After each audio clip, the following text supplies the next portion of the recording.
सभी प्रशिक्षुओं को मेरा नमस्कार। आप सभी का हमारे चैनल टीएसपी क्लासेस में एक बार फिर से बहुत बहुत स्वागत है।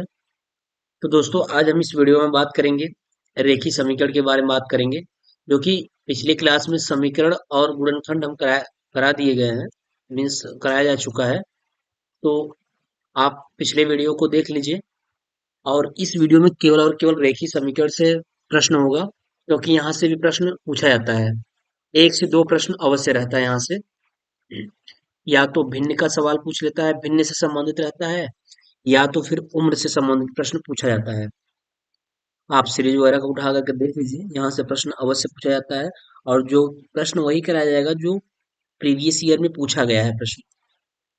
ठीक है, तो आप पिछले वीडियो को देख लीजिए, समीकरण और गुणनखंड। वहां से इस वीडियो में केवल और केवल रेखीय समीकरण की बात करेंगे। चलिए देखते हैं प्रश्न क्या है।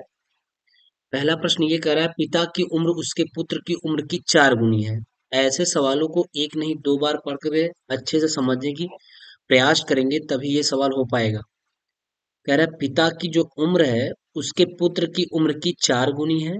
6 वर्ष बाद पिता की उम्र उसके पुत्र की उम्र के 2.5 गुने से 6 वर्ष अधिक हो जाएगी। दोनों की वर्तमान उम्र ज्ञात कीजिए। कह रहा है दोनों की वर्तमान उम्र क्या होगी। तो पहले पॉइंट को आप पकड़िए। कह रहा है पिता की उम्र उसके पुत्र के उम्र की 4 गुनी है। स्वाभाविक सी बात है कि उम्र किसकी अधिक होगी? पिता की उम्र अधिक होगी। क्यों? क्योंकि पुत्र है तो पुत्र उससे छोटा होगा। तो इस सवाल को हम दो तरीके से लगा सकते हैं। या तो फिर हम ऐसे मान लें कि माना पिता की उम्र x है, या हम ऐसे मान लें कि माना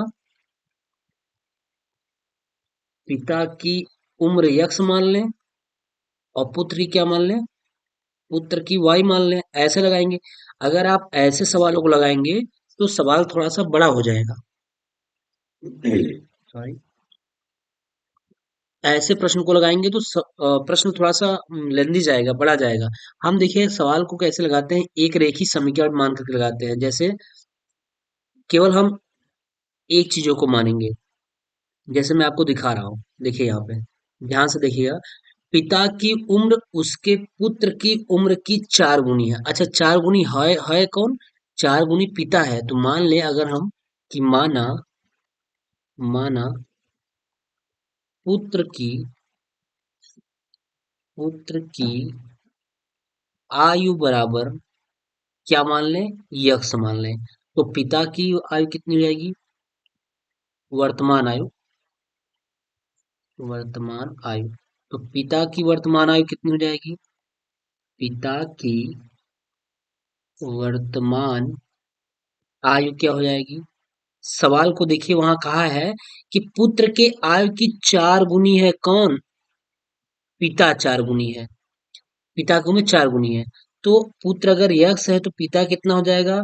पुत्र का 4 गुना हो जाएगा। ये सवाल कह रहा है कि पुत्र की वर्तमान आयु हमने मान लिया यक्स, तो पिता की वर्तमान आयु कितना हो जाएगा?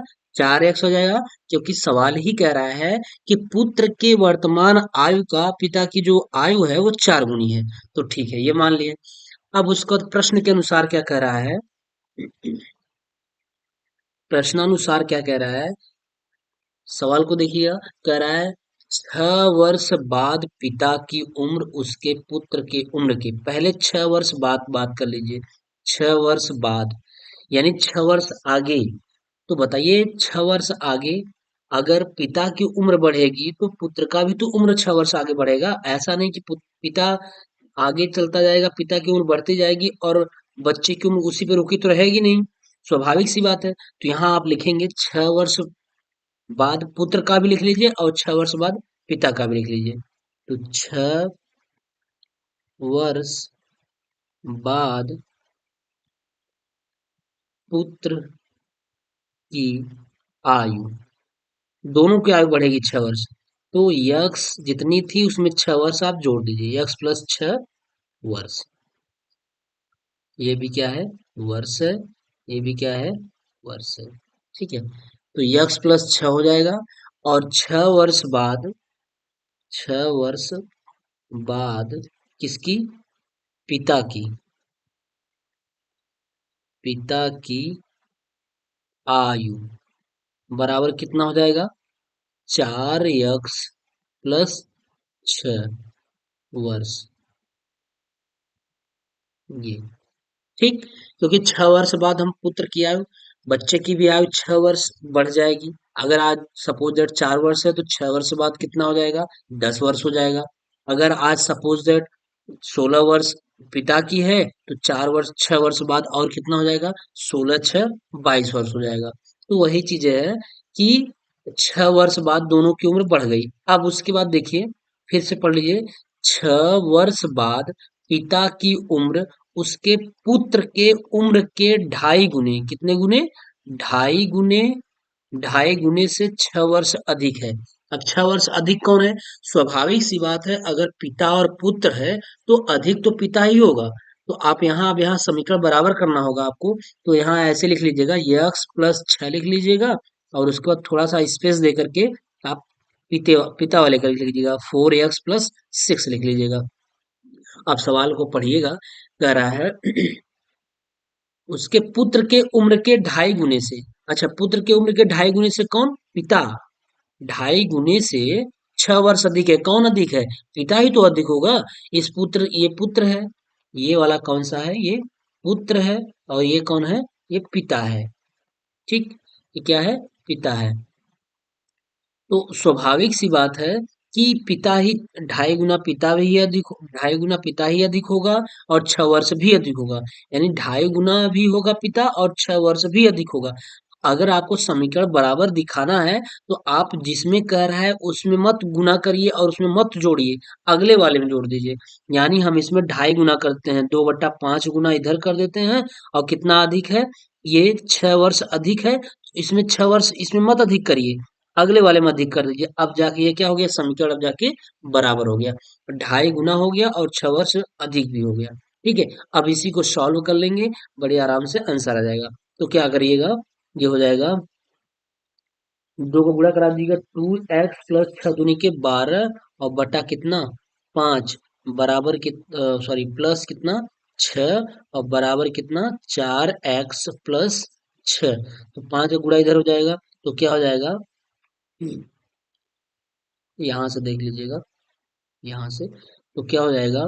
2x प्लस 12 और प्लस 6 पंचे 30, बटा कितना?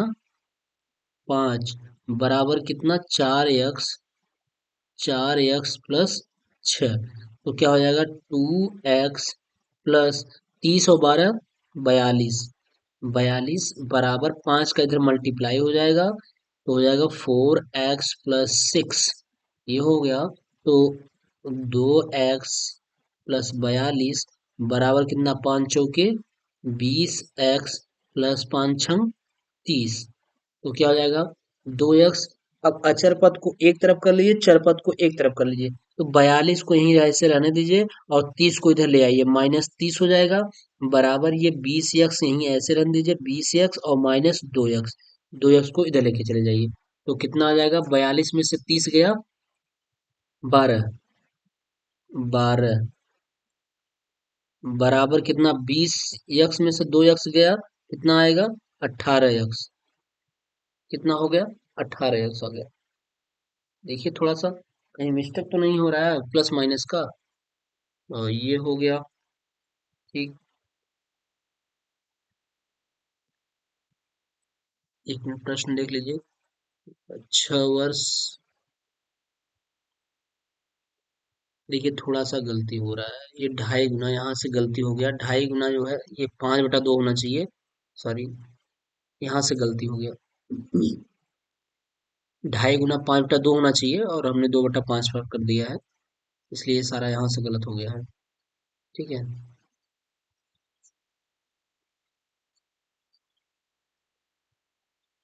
कोई बात नहीं, फिर से बता देते हैं हम।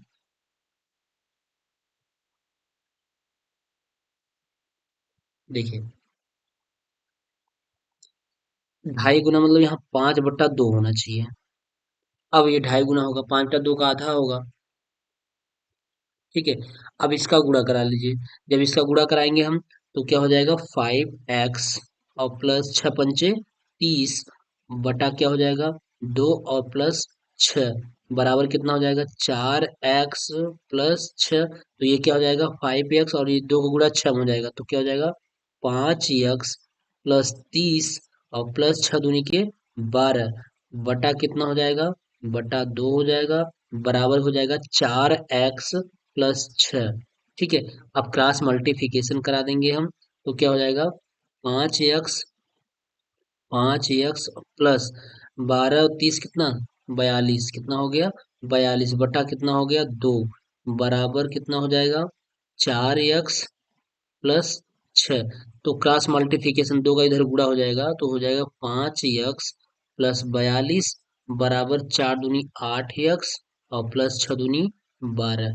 तो क्या हो जाएगा 42 को इधर ऐसे रन दीजिए -12 को लेते आइए बराबर 8x ऐसे ही रन दीजिए 5x को उधर लेके चले जाइए ये हो गया।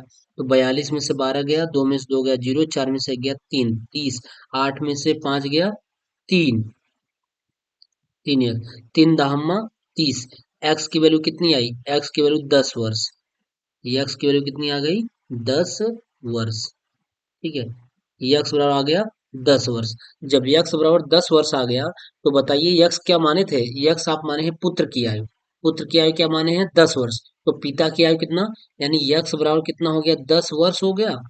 यहाँ देख लीजिए पिता की उम्र 10 वर्ष हो गया तो सॉरी पुत्र की उम्र 10 वर्ष हो गया तो पिता की उम्र कितनी हो जाएगी पिता 4 इंटू यक्स है तो कितना हो जाएगा 4 इंटू 10 बराबर कितना हो गया 40 हो गया। तो पिता की उम्र 40 वर्ष और पुत्र की उम्र कितना 10 वर्ष। अब सवाल के अनुसार देखिए वही कह रहा था ना कि पुत्र की वर्तमान आयु x और तो पिता की वर्तमान आयु कितनी हो जाएगी 4x। अगर पुत्र 10 वर्ष हो गया तो पिता उसका 4 गुना 40 वर्ष हो जाएगा। ठीक है तो ये रहा सवाल आपका इसको आप देख लीजिएगा। सवाल में कुछ होता नहीं है बस थोड़ा सा आपको समीकरण बराबर करना होता है समीकरण को बनाना होता है। अगर आप समीकरण को सही तरीके से पकड़ लिए मेन चीज देखिए यहाँ पे होता है यहीं से होता है 6 वर्ष बाद पिता की उम्र। ध्यान रखिएगा 6 वर्ष बाद अगर 6 वर्ष बाद पिता की उम्र बढ़ेगी 6 वर्ष अधिक होगी तो पुत्र भी 6 वर्ष अधिक होगा। तो हम बना लेंगे कि 6 वर्ष बाद पुत्र की आयु x+6 और पिता की उम्र x+4x+6 हो जाएगा। फिर कह रहा है उसके पुत्र की उम्र के 2.5 गुने से 6 वर्ष अधिक है। कौन अधिक है पिता अधिक है। कितना 2.5 गुना और 6 अधिक था। तो हम अगर इसमें 2.5 गुना कर देंगे तो ये 5 गुना और अधिक हो जाएगा। अगर हम इसमें 2.5 गुना करेंगे पिता में 2.5 गुना करेंगे तो ये 2.5 गुना था ही और 2.5 गुना और हम कर देंगे तो ये 5 गुना अधिक हो जाएगा। और 6 अधिक था तो 6 और जोड़ देंगे तो 12 अधिक हो जाएगा। तो ऐसा नहीं करना है या तो फिर इसमें भाग दीजिएगा और इसमें घटाइएगा 6 घटाइएगा या फिर क्या करिएगा उसके जस्ट अपोजिट वाले में 2.5 गुना से गुणा करके और 6 को जोड़ दीजिएगा फिर वहां समीकरण बराबर हो जाएगा। यक्स का मान निकाल लीजिएगा आंसर हो जाएगा। ठीक है चलिए अगला प्रश्न देखिए। इसी संख्या में 5 जोड़ने पर 15 प्राप्त होता है। क्या होता है इसी संख्या में जब हम 5 जोड़ते हैं तो 15 प्राप्त होता है। संख्या बताइए तो मान लीजिए कि माना माना संख्या बराबर क्या है यक्स है। संख्या अगर यक्स है तो अब जैसे प्रश्न के अनुसार कह रहा है प्रश्नानुसार प्रश्नानुसार क्या कह रहा है यही कह रहा है कि किसी संख्या में 5 जोड़ने पर संख्या क्या माने यक्स यक्स में 5 जोड़ने पर क्या प्राप्त होता है 15 प्राप्त होता है। बस यही है। तो एक्स की वैल्यू कितनी हो जाएगी 15 - 5 तो यक्स का मान कितना हो जाएगा 10 हो जाएगा। ठीक यही आंसर हो गया संख्या का वैल्यू हो गया। ये ऊपर वाला प्रश्न 2017 में पूछा गया है। देखिए 2017 में पूछा गया है। ठीक है अगला प्रश्न क्या कर रहा है 5 पुस्तकों का मूल्य 7 पुस्तकों के मूल्य का 72 रुपया 7 पुस्तकों की 5 पुस्तकों का मूल्य 7 पुस्तकों के मूल्य का 72 रुपया कम है। एक पुस्तक का मूल्य ज्ञात कीजिए। 2019 में पूछा गया है।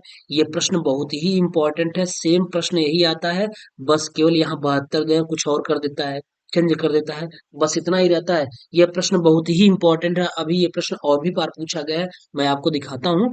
तो इसको बहुत अच्छी तरीके से कर लीजिएगा और बहुत ही आसान है। तो सवाल कह रहा है 5 पुस्तकों का मूल्य 7 पुस्तकों के मूल्य का 72 रुपया कम है। एक पुस्तक का मूल्य ज्ञात कीजिए। तो चलिए हल कर लेते हैं हम सबसे पहले क्या कर लेते हैं एक पुस्तक का मूल्य मान लेते हैं माना माना एक पुस्तक का मूल्य बराबर कितना, एक्स रुपया। अगर एक पुस्तक का मूल्य एक्स रुपया है तो पांच पुस्तक का मूल्य कितना होगा, पांच एक्स हो जाएगा। पांच एक्स हो गया। पांच एक्स पुस्तकों का मूल्य सात पुस्तकों के मूल्य से, कितने पुस्तकों के मूल्य से, सात पुस्तकों के मूल्य से कौन है, 72 रुपया कम है। कौन है, ये 72 रुपया कम है। ये पांच वाला, ये जो पांच पुस्तक वाला है, ये 72 रुपया कम है। तो ऐसा करिए, अगर ये कम है, समीकरण बराबर करना है, तो इसमें जोड़ दीजिए, 72 रुपया हम जोड़ देते हैं, बराबर सात एक्स हो जाएगा। बस यही करना है। ध्यान समझिएगा, पांच जो पुस्तकों का मूल्य है, सात पुस्तकों के मूल्य का 72 कम है। कौन है, ये 72 रुपया कम है, माइनस है, कम है। तो अगर समीकरण बराबर करना है तो इसको ज्यादा करना पड़ेगा ना, इसमें हमको प्लस करना पड़ेगा, यानी ज्यादा करना पड़ेगा। तो ज्यादा करने के लिए क्या किए, हम 72 इसमें जोड़ दिए। या तो फिर आप ऐसे कर सकते हैं, पांच एक्स को रहने दीजिए, ये 72 रुपया ये कम है, तो हम सात एक्स में 72 रुपया घटा देते हैं, तो बराबर हो जाएगा। जो ये 72 रुपया कम था, ये 72 रुपया ज्यादा था, ये वाला 72 रुपया ज्यादा था ना, 72 रुपये ज्यादा था, तो हम क्या करें, समीकरण बराबर करने के लिए 72 रुपये हम घटा देते हैं। जैसे अगर हमारे पास 20 रुपया है और आपके पास कितना है, 25 रुपया है ना, तो हमसे आप कितना अधिक है, 5 रुपया अधिक है, तो या फिर हम अपने में 5 रुपया जोड़ दें, और या फिर हम क्या कर दें, या तो फिर ऐसे कर दें कि आप वाले में 5 रुपया घटा दें, तब भी तो बराबर होगा, 20 बराबर 20 हो जाएगा, और यहाँ 25 बराबर 25 हो जाएगा। ठीक है, तो वही चीज होता है, या तो फिर आप अपने में जोड़िए या फिर हमारे में घटाइए, बात एक ही होती है। चलिए देखिए, ये हो गया। तो यहाँ से हम क्या करिए, इसमें 72 जोड़ दिए, तो पांच एक्स हो गया। अब ये 72 को ऐसे रहने दीजिए, 72 बराबर ये सात एक्स, और पांच को उधर लेते जाइए, -5 एक्स हो जाएगा। तो क्या हो गया, सात एक्स में से पांच एक्स गया कितना, दो एक्स। दो एक्स बराबर कितना, 72। तो एक्स की वैल्यू कितनी आ जाएगी, यानी आप दिखा दीजिएगा, 2x = 72। तो x = कितना, 72 के बटा दो, 36 × 72, एक्स बराबर कितना आ गया, 36 रुपया। कितना आ गया, 36 रुपया। पुस्तक का जो मूल्य, एक पुस्तक का मूल्य कितना है, 36 रुपया। यहाँ लिख लेंगे आप, एक पुस्तक का मूल्य बराबर 36 रुपया। देखिए, इससे भी सवाल वही आएगा, ये 5 एक्स है, ठीक है, -7 एक्स इधर ला दीजिए, बराबर -72। तो माइनस कितना हुआ, 2 एक्स बराबर -72, माइनस से माइनस कैंसिल, और दो, 36 × 72, एक्स बराबर कितना आया, 36 रुपया। ठीक है, चाहे आप ऐसे करिएगा चाहे वैसे करिएगा, दोनों से आंसर वही आएगा। चलिए देखिए, फिर ये देखिए, सवाल सेम वही सवाल है, इसमें केवल डिफरेंस कर दिया 14 का। और कब पूछा गया, ये 2020 में, वो 2019 में पूछा गया, ये 2020 में। बहुत ही इंपॉर्टेंट है। ठीक है, ये तो सवाल बहुत ही इंपॉर्टेंट है, इस पे विशेष ध्यान दीजिएगा कि सवाल ऐसे ही आएंगे, केवल डाटा थोड़ा सा चेंज कर रखेगा, फिर आप मानेंगे। माना एक पुस्तक का मूल्य बराबर कितना, यक्स रुपया। जब एक पुस्तक का मूल्य यक्स रुपया है, तो पांच पुस्तक का मूल्य कितना हो जाएगा, 5 एक्स। मूल्य सात पुस्तकों का मूल्य कितना, उसके बाद पांच पुस्तकों का मूल्य सात पुस्तकों के मूल्य से 14 रुपया कम है। कौन कम है, ये कम है। तो समीकरण बराबर करने के लिए क्या करना पड़ेगा, इसमें जोड़ना पड़ेगा। तो हम कितना जोड़ दें, 14 जोड़ देंगे, और बराबर कितना, सात पुस्तक का मूल्य 7 एक्स हो जाएगा। ठीक है, जैसे हम पहला सवाल लगाए हैं वैसे ही हो जाएगा। तो क्या हो जाएगा, 14 बराबर 7 एक्स माइनस कितना, 5 एक्स। तो 14 बराबर कितना हो जाएगा, 7 एक्स में से 5 एक्स गया, 2 एक्स। 2 एक्स हो गया, तो हो जाएगा कितना, एक्स इक्वल टू कितना हो जाएगा, 14 के बटा दो। तो कितना हो गया, दो सत्ते 14, कट गया। यानी एक्स, एक पुस्तक का मूल्य, एक्स बराबर कितना आया, 7 रुपया। एक पुस्तक का मूल्य, एक पुस्तक का मूल्य। ठीक, एक पुस्तक का मूल्य कितना आ गया, 7 रुपया। ठीक है, चलिए अगला सवाल देखिए, बहुत ही अच्छा सवाल है, ये भी सवाल पूछा जाता है। तरह, यदि परिमेय संख्या का अंश उसके हर से दो कम है, यदि उसके अंश और हर में एक जोड़ दिया जाए तो नई संख्या का मान 3 बटा 4 हो जाता है, संख्या बताइए। देखिए ऐसे सवालों को आप क्या करेंगे कि मान लेंगे अंश यक्स है, यही मानेंगे ना, माना अंश क्या है, यक्स है, और हर को क्या मान लेंगे, वाई मान लेंगे, सवाल पढ़ा जाएगा। ऐसे मत लगाया करिए, सवाल को मैं जैसे बता रहा हूँ इस तरीके से ध्यान दीजिए। कह रहा है यदि परिमेय संख्या का अंश, ध्यान दीजिएगा, अंश उसके हर से दो कम है। अच्छा कौन कम है, अंश कम है, कौन कम है, अंश कम है, किससे, हर से। तो आप मान लीजिए क्या, अगर हम मान लेते हैं अंश, तो अंश अगर कम है, अंश यहाँ देखिए अंश क्या है, कम है, अंश तो हो गया, और क्या हो गया, हर हो गया। ये अंश कम है और ये क्या है, ज्यादा है। अच्छा अगर हम इसको यक्स मान लें अंश को, तो हर को क्या करेंगे कि इससे ज्यादा हो जाए, कितना कितना कम है, दो कम है, कौन कम है, दो, अंश दो कम है, तो हम क्या कर लेंगे, हर में हम दो बढ़ा दें, तो हर एक्स प्लस टू हो गया, अंश कितना हो गया, यक्स हो गया। तो बताइए हर से अंश दो कम हुआ कि नहीं हुआ, ये यक्स प्लस टू है और ये यक्स ही है। या तो फिर आप ऐसे करिएगा कि इसको यक्स माइनस दो करिएगा, और यक्स माइनस इसको दो करिएगा, और इसको क्या करिएगा, यक्स मानिएगा हर को, तब भी बात एक ही होगी कि यक्स से ये दो कम हो गया। ठीक है, बात एक ही है, तो जो आपको सरल पड़े उसको माना करिए। तो मान लेते हैं हम कि माना अंश यक्स मान लेंगे, तो हर को हम दो बढ़ा दें, तो अंश तो ऑटोमेटिक दो कम हो गया ना। तो मान लेंगे हम कि माना, माना अंश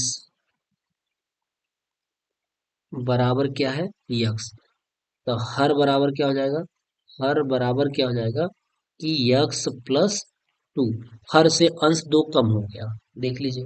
ठीक है, अब प्रश्न के अनुसार क्या कह रहा है, प्रश्नानुसार,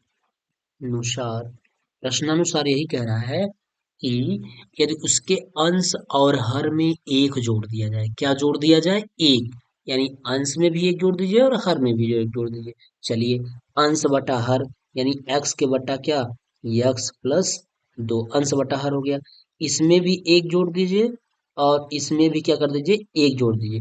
जोड़ दिया जाए तो नई संख्या का मान कितना हो जाता है, 3/4, कितना हो जाता है, जब जोड़ देते हैं तो नई संख्या की वैल्यू कितनी हो जाती है, 3/4 हो जाती है। जब 3/4 हो गई, तो अब क्या हुआ, बड़े आसानी से आंसर आ जाएगा। तो हम क्या कर लेंगे, x प्लस वन के बटा क्या करेंगे, दो एक तीन, क्या कर देंगे, x प्लस तीन हो जाएगा, और बराबर तीन के बटा चार।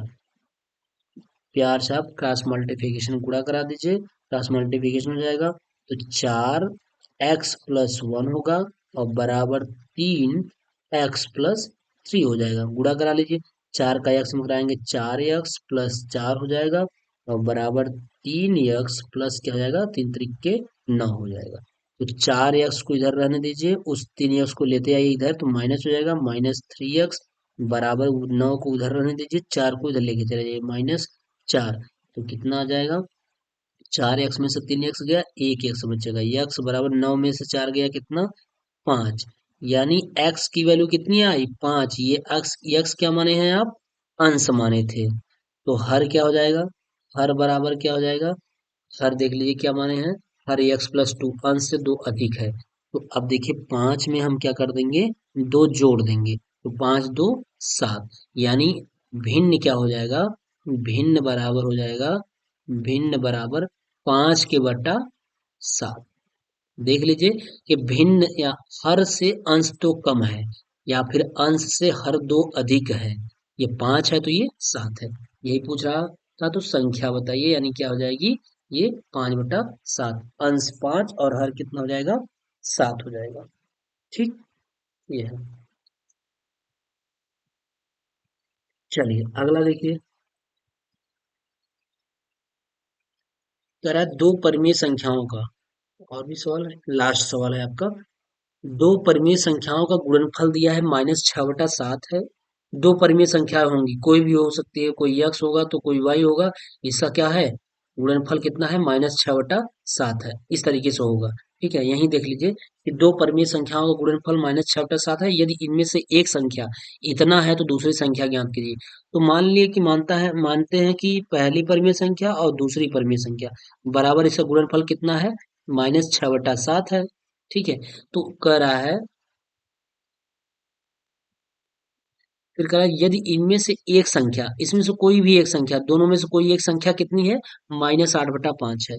चलिए -8/5 है। तो दूसरी संख्या का मान y का मान पूछ रहा है। y बराबर -6 के बटा 7 है। ये माइनस कैंसिल हो जाएगा। तो यहाँ क्या हो जाएगा, y इजकल टू कितना हो जाएगा, 8/5, ये 8/5 इंटू वाई इजकल टू 6/7 हो जाएगा। तो इस 5 का गुणा इधर हो जाएगा और इस 7 का गुणा इधर हो जाएगा। तो y इजकल टू कितना हो जाएगा, 6 इंटू 5 और बटा हो जाएगा 8 इंटू 7। तो y इजकल टू कितना हो जाएगा, देखिए कटेगा, दो से काटिए, 2 तिहाई 6 और 2 चौके 8। तो क्या हुआ, 5 तिहाई के 15, 15 के बटा क्या हो जाएगा, 7 चौके 28। दूस मिनट, 7 चौक 28, 28 हो गया। यानी दूसरी संख्या क्या आई, 15/28। वाई इजकल टू क्या हो गया, 15/28 हो गया। ठीक, ये हुआ आपका आंसर हो गया। क्योंकि अब ये तो कटेगा नहीं, 3 × 5 = 15, 3 × 9 = 27, और तो कटेगा नहीं, 2 से तो कटेगा नहीं, 2 से 28 तो कट जाएगा, लेकिन 15 नहीं कटेगा। ठीक है, तो ये आपका रहा रेखी समीकरण। हमने आपको समीकरण पढ़ा दिया, द्विघात समीकरण बता दिया, समीकरण बता दिया, गुणनखंड बता दिया, अलग अलग सब वीडियो हो गए। और ये एक इसका वीडियो हो गया, रेखीय समीकरण। ठीक, तो समीकरण, गुणनखंड और रेखीय समीकरण, यानी इन दोनों में से इन दोनों को एक वीडियो में हमने समझा दिया है, और रेखीय समीकरण का एक अलग से ये वीडियो है, इसको आप देख लीजिएगा। प्रश्न ऐसे ही बनते हैं, यहीं से बनते हैं, इससे ज्यादा और कुछ नहीं आएगा। तो समीकरण में जो द्विघात समीकरण सॉल्व कराया है उसको अच्छी तरीके से देख लीजिएगा, उसमें गुणनखंड भी कराया है, उसको देख लीजिएगा। और रेखीय समीकरण में इस तरीके से प्रश्न पूछते हैं जो आज हम ये पढ़ा रहे हैं, इस वीडियो में बात कर रहे हैं। ठीक है, तो आप इसको देख लीजिएगा, आई थिंक कहीं से कोई प्रॉब्लम नहीं आएगा आपको। ठीक है, अगर और भी कोई अगर आपको दिक्कत होती है तो आप कमेंट अवश्य करें कि जिस भी सब्जेक्ट में या जिस भी चीज़ में आपको प्रॉब्लम है, उस प्रॉब्लम को अवश्य दूर किया जाएगा 100%। क्योंकि आपके पास अब समय मिल चुका है थोड़ा सा पेपर का। पेपर का भी डेट नहीं आया है, लेकिन जल्दी ही आ जाएगा पेपर का डेट। क्योंकि इनका कुछ क्लियर नहीं होता है, इसलिए वो हमारे हाथ में और आपके हाथ में नहीं है। तो आप अपनी पढ़ाई को बरकरार रखिए, बाकी जो होगा पेपर जब होगा तो होगा ही। ठीक है, तो और एक चीज़ और आप लोगों से ये है कि प्लीज़ आप वीडियो को देखने के बाद आप लाइक कर दिया करिए, वीडियो को लाइक कर दीजिए और अपने दोस्तों के साथ शेयर कर दिया करिए। आपसे और कुछ लिया नहीं जाता है भाई, बस केवल इतना ही करना है कि कम से कम वीडियो देखने के बाद लाइक तो कर दें। और कोई अगर क्वेरी है तो कमेंट अवश्य करें, हाँ ठीक लगा, बढ़िया पढ़ाया गया, या कुछ और, या और कुछ इम्प्रूव किया जाए। तो कहीं से भी जब आप अपनी फीडबैक देंगे तो वो हम लोग के लिए प्लस पॉइंट होता है। ठीक है, तो चलिए दोस्तों, फिर मिलते हैं हम नेक्स्ट वीडियो में किसी नेक्स्ट कंटेंट के साथ, जो कि आपके लिए बहुत ही बेहतर होगा। जो भी लाया जाएगा बहुत ही बेटर से बेटर लाया जाएगा। ठीक है, तो चलिए मिलते हैं नेक्स्ट वीडियो में, तब तक के लिए बाय।